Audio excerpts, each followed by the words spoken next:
In today's show, we revisit 5 bold predictions I made way back in October. And look, I got 2 of them right even. Plus, I tell you who's going to win the NBA title. Welcome to Locked On Blazers. Let's get into it. You are Locked On Trailblazers, your daily Portland Trailblazers podcast. Part of the Locked On Podcast Network, your team every day.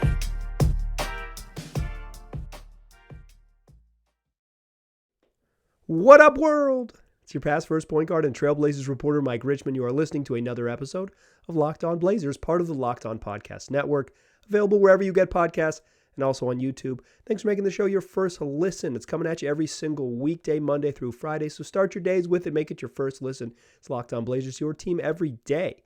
In today's show, we're revisiting some predictions I made back in October. There was a time when I was a younger, perhaps smarter podcaster, whatever this is now.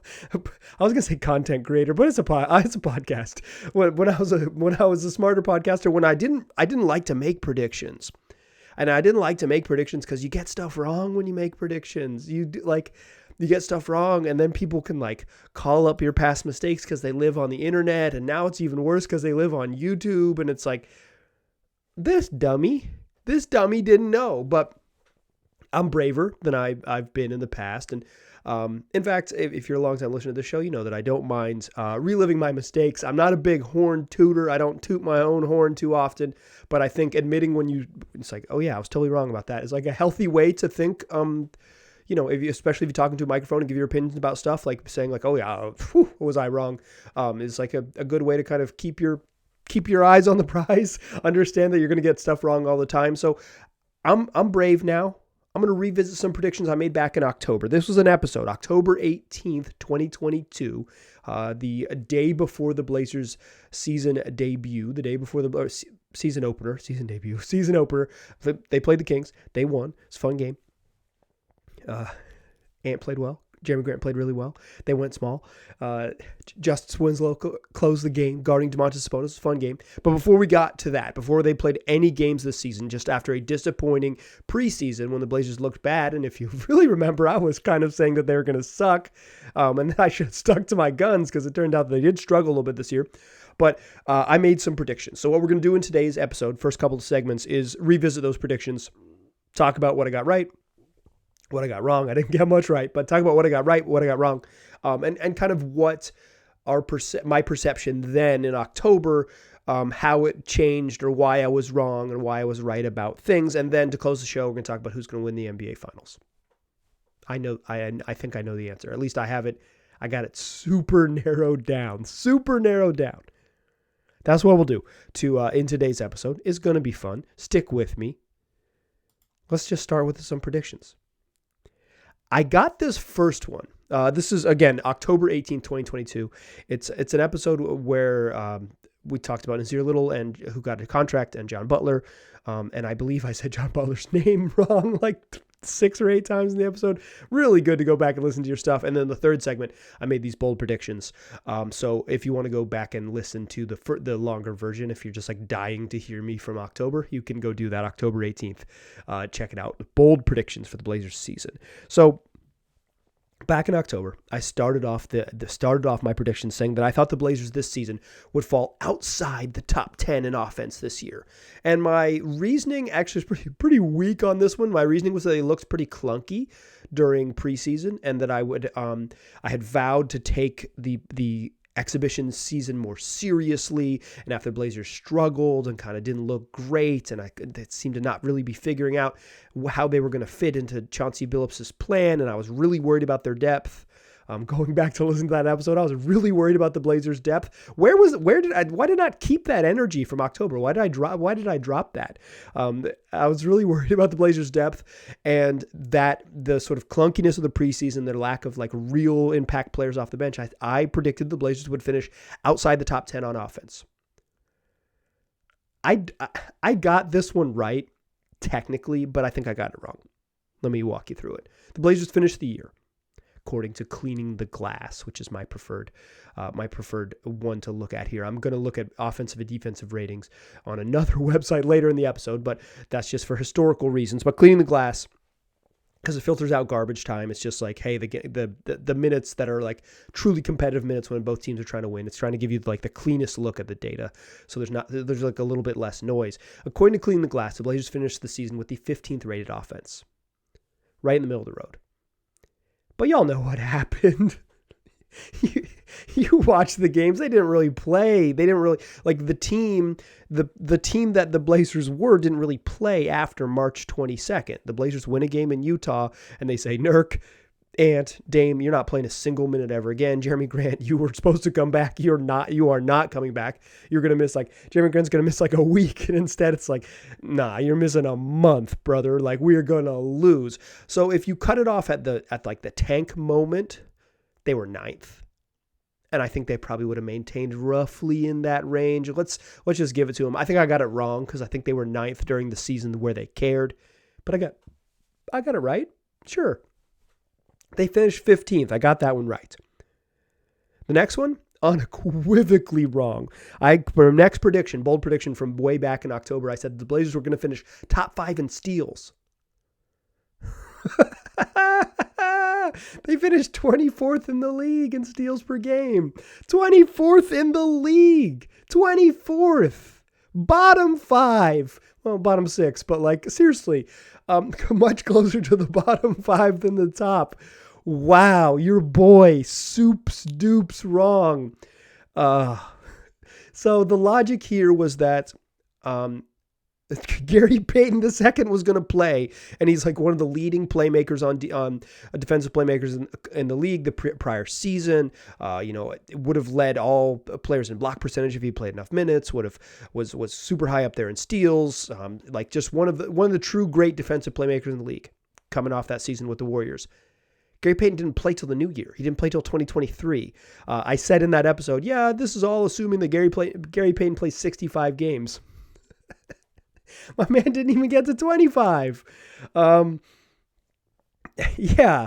So the logic here was that I didn't think the Blazers defense was going to be very good, but I thought they were going to be more aggressive with Chauncey Billups' scheme. I think they were less aggressive than in year one with Chauncey Billups, to be clear. I thought they were going to be more aggressive, adding a really good defensive playmaker who I thought was going to play like 25 minutes a night from the third game of the season on. At that time when I was recording it, I didn't really know that the Gary Payton saga was going to play out the way it did and get messy and just be a general bummer in every different direction.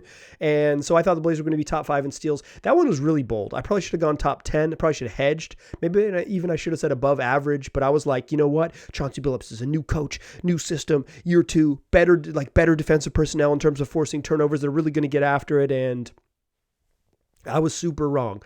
I think my number one concern with Billups as a coach is that the Blazers defense hasn't gotten better. Personnel's the personnel. This isn't going to be a good defensive team, but not one of the worst defensive teams in the league, I think is a fair thing to ask. I think it's like, oh yeah, the Blazers are bottom 10 in the league. They're the 21st rated defense. Totally fair thing to ask. They haven't even approached that. They had a brief stretch from like Christmas to the second week of January where it was like, maybe. Is that 3 weeks of good defense? And then they just totally cratered and they were bad. I think that's my biggest concern. And boy, was I epically incorrect about that one. Okay, I got some more predictions I'll share with you in the second segment. And guess what? I only got one of them right. And it was my least bold one. But I'll share with you and we'll talk about some of my perceptions and how things have changed from October to April. But before we do that, I want to tell you about Ultimate Pro Basketball GM. You ever fantasized about being the GM of a basketball team, an NBA franchise? Well, now you can make it a reality. Go download Ultimate Pro Basketball GM right now.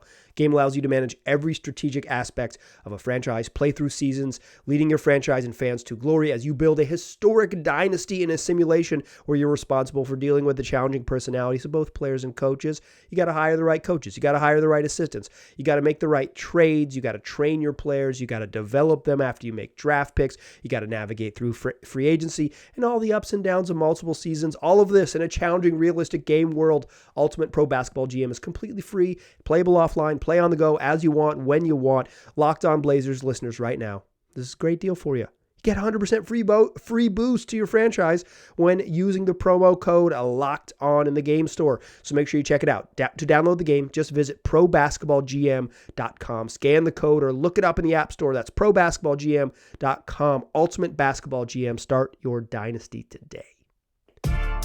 All right. Okay. Let's talk predictions. I got some more stuff wrong. The next prediction I had is that the Blazers, 3 players who appeared in the lineup on opening night would be traded by the trade deadline. This felt like a lock, y'all. This felt like a lock. On opening night, the Blazers trotted out Damian Lillard, Anthony Simons, Josh Hart, Jeremy Grant, Yusuf Nurkic, Justice Winslow, Drew Eubanks, Shaedon Sharpe, and Nasir Little. This was bold because it's 3. It wouldn't be bold at 2.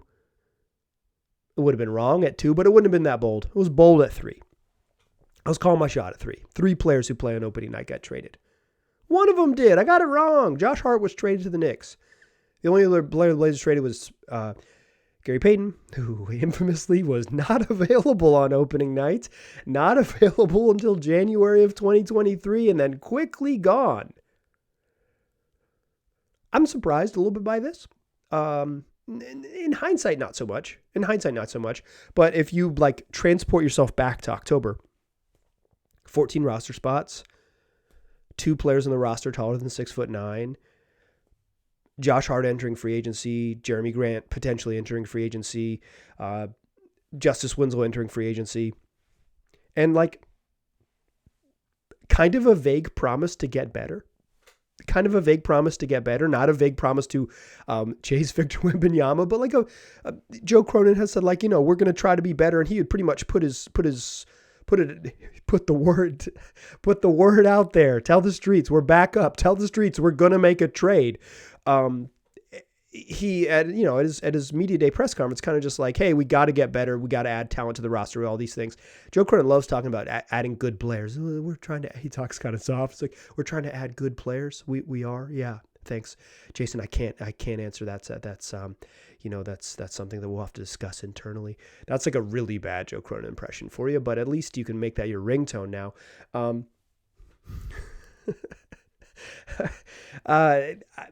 I guess in hindsight, it's maybe they try to trade Nurk. Maybe this is the year they try to, maybe they trade Ant. Josh Hart was a lock to get traded, just absolute lock. I said at the time.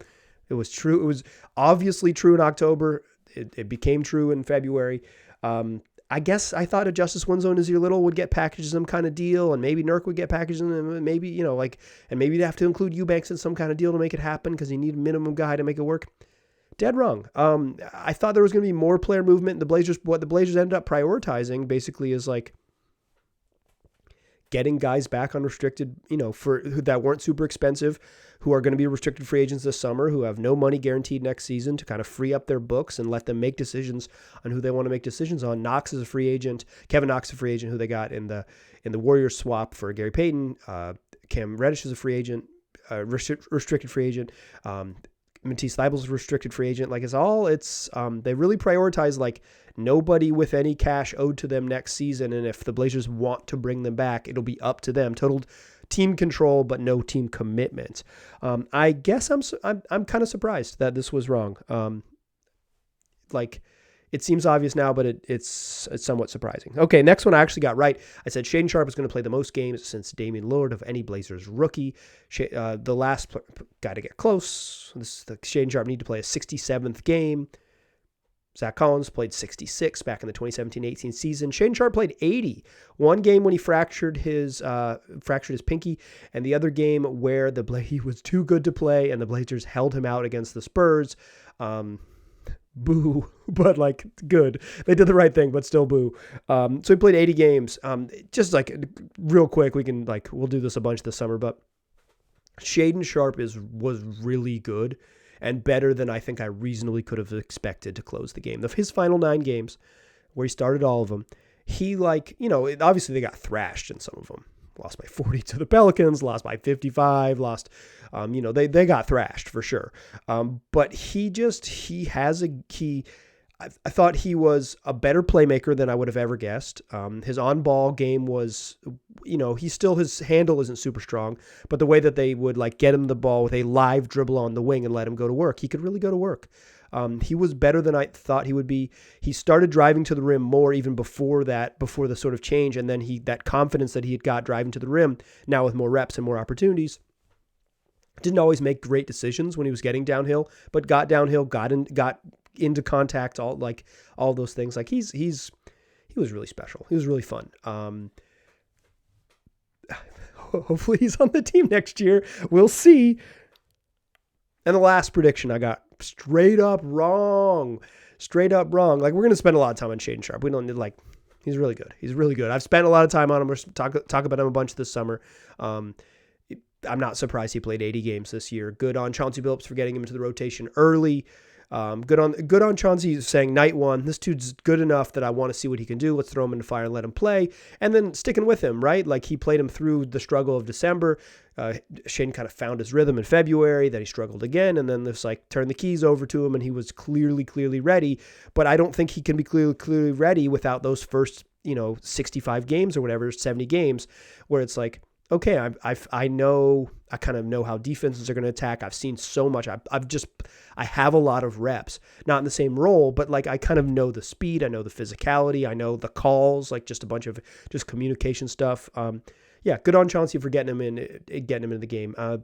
Billups seems like really equipped to coach a young team. I think he keeps saying I want to coach veterans, but I think his skill set as a coach from my perspective seems like he'd be a really good coach in a young team. He seems to get more out of young guys than in terms of getting veterans organized, in my opinion. Next year, hopefully he'll get to prove that April prediction wrong.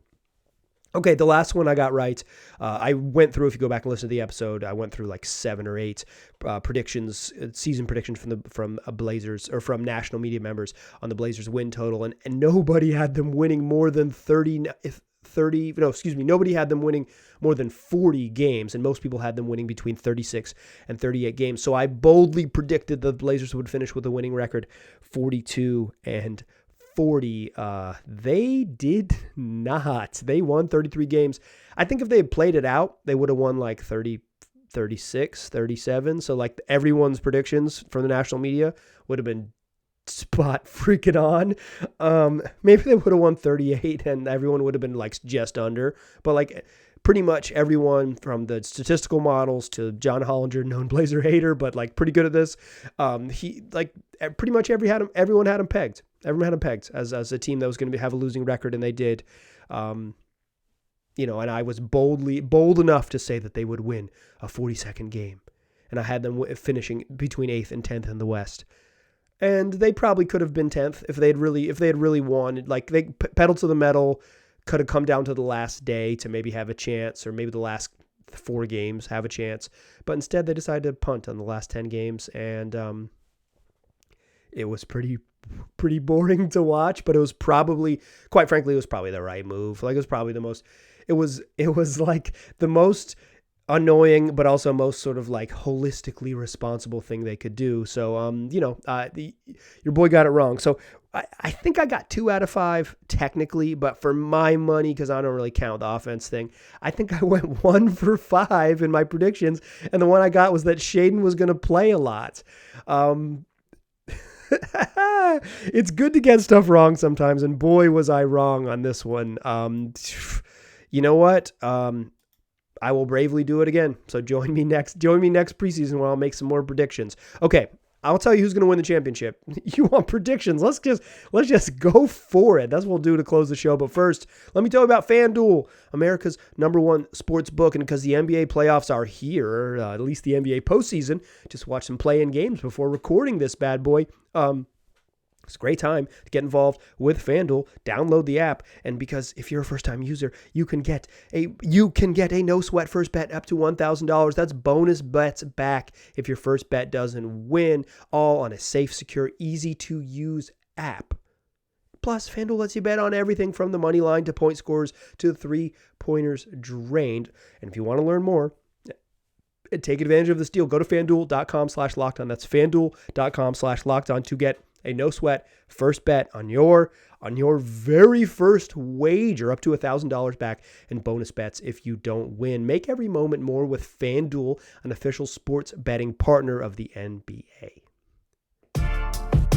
Still a pass first point guard. I'm still Mike Richmond. You are still listening to Locked On Blazers. I know who's going to win the NBA championship. I mean, I don't, obviously. Like, you just listen to the first part of the show, you know that I don't know anything. But I've done this in the past. I actually did this and like really angered a sector of Denver Nuggets fans. So let's just get that out of the way. According to my math, the Denver Nuggets are not title contenders. Still not. But I think they could obviously win the championship. But like that's like the nature of the beast. But the numbers, the statistical profile that has typically portended to teams winning championships has been, according to Basketball References, offensive and defensive unadjusted team ratings. You have a top 11 in both offense and defense. You're top 11 in both offense and defensive rating. That's points scored per 100 possessions, points allowed per 100 possessions, and top 5 in one of those categories. Top 11 in both, top 5 in one. That's what champions look like. And that goes all the way back to 1981, 40 plus years of championships. In fact, since 1981, there have been 5 teams that have won the title without having a top 11, top 5, top 11 in both, top 5 in one offense or defense. The 94 Rockets, although they had second best defense. The 95 Rockets, they weren't very good, and they traded for Clyde Drexler, and they overhauled their team in midseason and took off. The 2004 Pistons, one of the great upsets in NBA Finals history. 2011 Mavs, one of the great upsets in NBA Finals history. And the 2022 Warriors, who were not a good offensive team last season, but they did have the number one defense in the league. They were 18th in offense, number 1 in defense, and they were champs, baby. They were champs. They took off because they were champs. But that's 5 teams in 41 years, 42 champions. I think the math is the math. Most of the time, top 11 in both, top 5 in one. That's what a champion looks like. So, with that caveat, who's going to win the title? Well, it's not going to be anyone in the Western Conference. I don't even mean that in a mean way. Like, I think. Like, to be clear, when I did this last time, I was like, I think maybe the Nuggets are pretenders. And I was kind of like doing a person who hosts an internet radio show type of thing where it's like, maybe the Nuggets aren't for real. The Nuggets were like 41-18, and then they punted in the last month of the season. They were terrible, 11-12 to close the year, and kind of mediocre, not terrible. Limped into the playoffs, backed into the playoffs, whatever it is. They're really good. I think they could win the championship. I think the Warriors could win the championship. I don't really believe in the Grizzlies. I think those 2 teams could win the title. I think the Suns could absolutely win the title out of the West. But according to my math, nobody from the Western Conference meets the required numbers. Nobody. It is. I don't think it is. Perfect, because I think like a team like the Warriors proved last year, and it's like, we're championship tested, like we'll get there. And like the Mavs in 2011, they were 8th and 8th. They were really good. They were 8th in offense, 8th in defense. They're really good. The Pistons were an elite defensive team. They just weren't good on offense, and they won games. They were just a rock fight team. You still need to be awesome at something.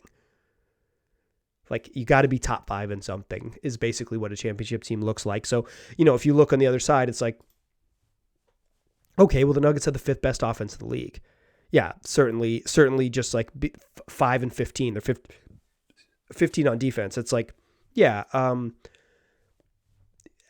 don't think that's that far off. The Warriors really don't profile as a championship team. They were mostly bad this year, 9-18.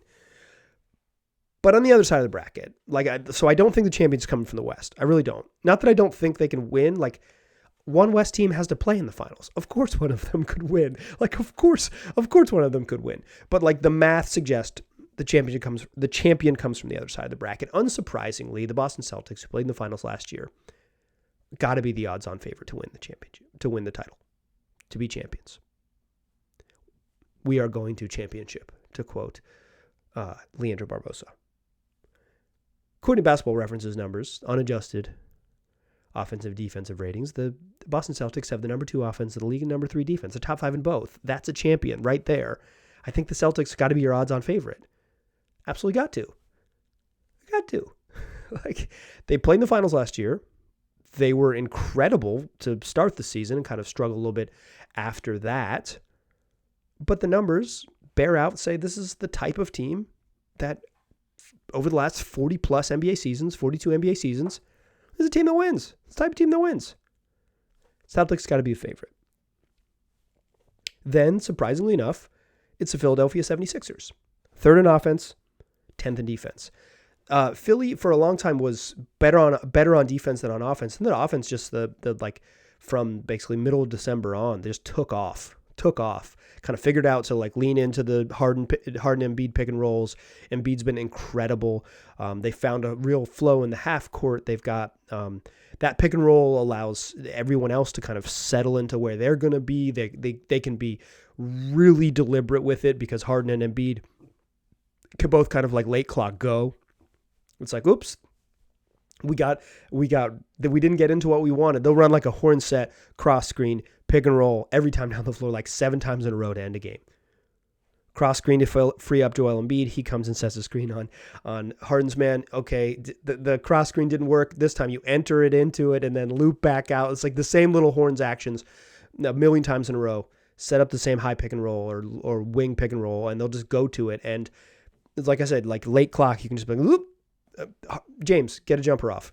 Joel, get a jumper off. And both of them can sort of late clock go, late clock scramble, and it works. Like I have some doubts about them. Like I would say I feel less confident, certainly a lot less confident than them in the Celtics, but like the numbers say they're there, and like they were freaking good this year. It's just like it's kind of just the James Harden playoff stuff, the Doc Rivers playoff stuff, and Embiid. You know, he hadn't played in a conference finals. You know, Kawhi Leonard's shot in the corner rims out. Joel Embiid wins the game in overtime, and it's close. It's like it's Kevin Durant's foot on the line against the Bucks. You know, these things. That's why the playoffs are fun, because they come down to it. But I don't have as much faith in Philly, but the numbers say Philly can do it. And then the last team, I was shocked to learn this. The Cleveland Cavaliers had the 8th best offense in the NBA this season? What? I know Donovan Mitchell was great, but I thought this team was propped up by being good on defense and kind of on offense. Number 1 defense in the league. 8th in offense.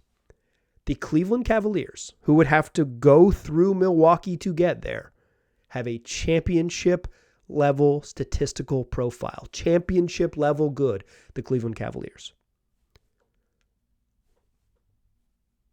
Darius Garland can go get it. Donovan Mitchell can go get it. Both of them sometimes don't pass the ball as much as you'd like, particularly Don, but like awesome individual offensive players. Mobley and Jared Allen in the front court's great. Sometimes they get good play from any combination of, hey, Dean Wade played pretty well. Hey, Isaac Okoro played pretty well. And when one of those guys is like when the 5th guy, whoever it might be, hey, nice Karis LeVert night. Like whoever the 5th guy might be, that team can really cook. They can get going. They're not a very good road team.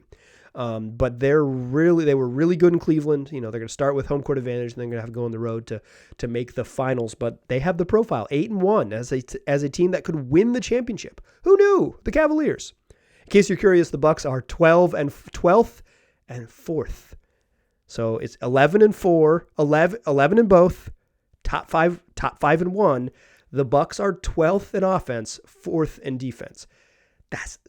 That is quietly a championship profile. I think if I had to pick, like if you're asking me to pick, I would pick the Bucks to win the championship if Chris Middleton is healthy. His knee gives me a little bit of pause. Bucks, Celtics would be my top 2 picks. I don't know if I have a confident third because I don't trust any of the West teams. I guess Phoenix, but they're just Katie's been hurt. Katie and Chris Paul's health stuff is so real, and they're so top heavy, which is good because top of the roster is good. It's like I worry a little bit about that. But they're going to be really good. So I guess I would say, just like throwing out the stats stuff, the statistical stuff, it's like, meh. Boston, Milwaukee, Boston, Phoenix, Golden State? I don't know. I don't feel confident about that last one.